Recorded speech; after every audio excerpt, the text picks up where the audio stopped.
What up, Fight World? It's your boy Ego, and I'm back with some more boxing. So, Canelo Lara, the aftermath. Everybody's hating life, mad at each other, arguing. Me personally, I just enjoyed the fight. I liked it. I would entertain a rematch if they want to get it on. It was a close fight. I gave you my thoughts on who I thought won. That was Lara. I think Canelo looked really good in spots. His combination punching was nasty. His body punching was nasty. He had a way better game plan. Like for whatever reason, it looked like he did the Mayweather fight, and early on it looked like he was going back to that, like still thinking, I don't know if it's habit or what, but thinking he could outbox Lara. You know what I'm saying? And then it was when he started to open up and just like unload and put his punches together and let his hands go. That's when he was having success because he was just destroying Laura's body.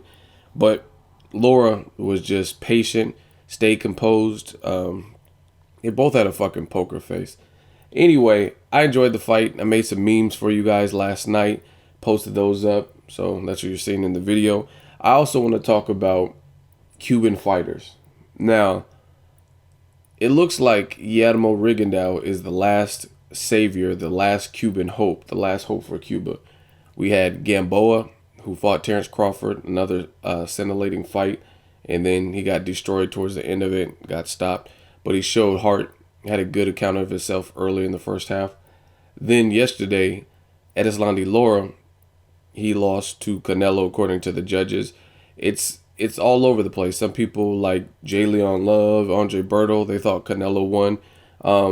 I told you in my post fight you can make a case for either. A draw would have been acceptable. It's kind of hard to score because it's all subjective depending on what you like. Now we have Rigondeaux fighting in Macau, China, and I want to spend some time talking about that. First, I want to shout out Guillermo Rigondeaux for following me. He's now following me on Instagram, and I posted this graphic that I made of him, and I want to spend some time talking about Rigondeaux. Now, I don't know what it is, but some of these Cuban fighters cannot catch a break. Like, people dog and, like, you know what I mean, drag their names through the mud. Gamboa, even in his loss to Terrence Crawford, to me, he showed more of a true champion spirit than like a guy like Adrian Broner versus Marcos Maidana. Look how Gamboa conducted himself after the loss. Like, he got knocked down, I think, one more time than Broner. And at the end of the fight, he said, I tried. I did my very best. I'm sorry to disappoint. But thank you to the people in Nebraska. Like, oh, if you go on his Twitter and stuff. That's classy. You know what I'm saying? Broner had bottles thrown at him because he left without doing a post-fight interview and just, you know what I mean, cut turf. And it was just a whole different way of handling things. Edislandi Lara, he makes it a good fight. Some people complained he did lateral movement, used too much lateral movement. I told you in my post fight, I think there were spots where you know Canelo is the quote unquote golden boy, golden child. So I thought just to really put a stamp on the rounds, he should have unloaded more on his combination. But obviously, the body shots and you know what I mean, what Canelo was doing right, those things take its toll. You want to be safe. You don't want to get caught and you know what I mean, knocked down to the canvas or something. So he fought what he thought was the best fight.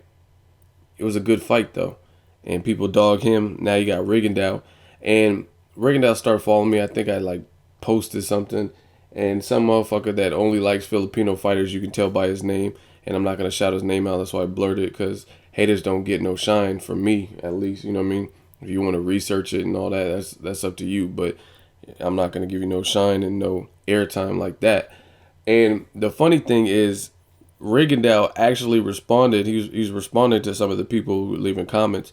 They were like, "Oh, he said some shit to me," and I responded to him about how Nonito Donaire got his ass whooped by Rigo, which is true.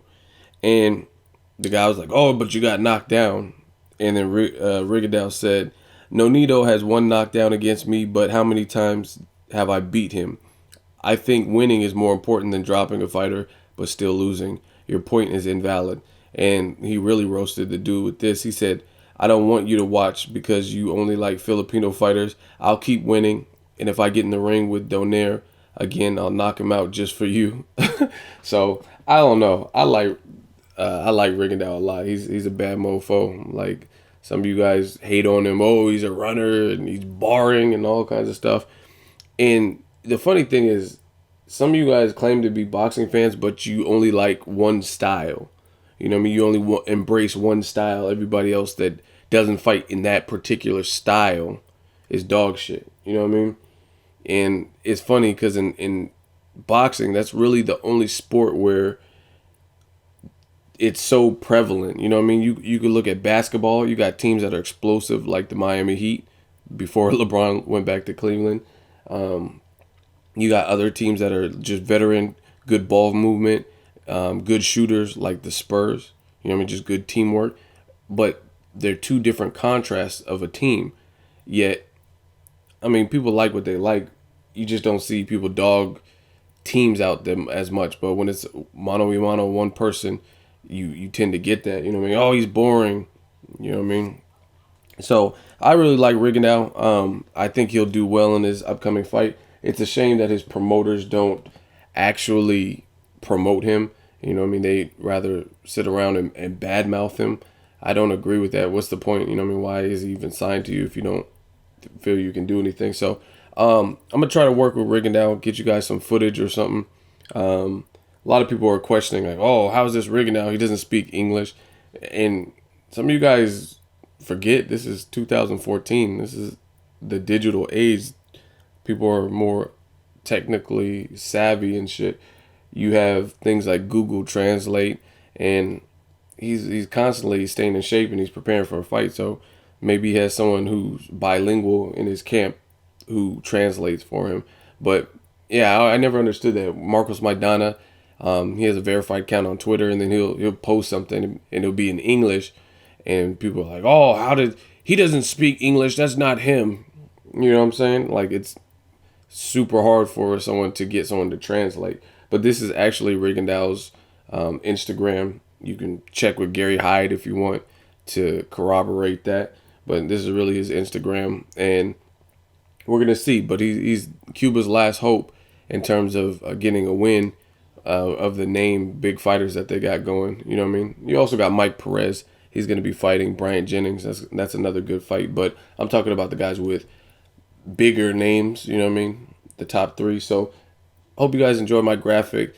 Let me know what you guys think of Rigondeaux. Let me know why you hate him, why you love him. That's really all I got to say. Make sure you like the video. As always, hate, comment, or subscribe. Till next video is Ego. Signing off.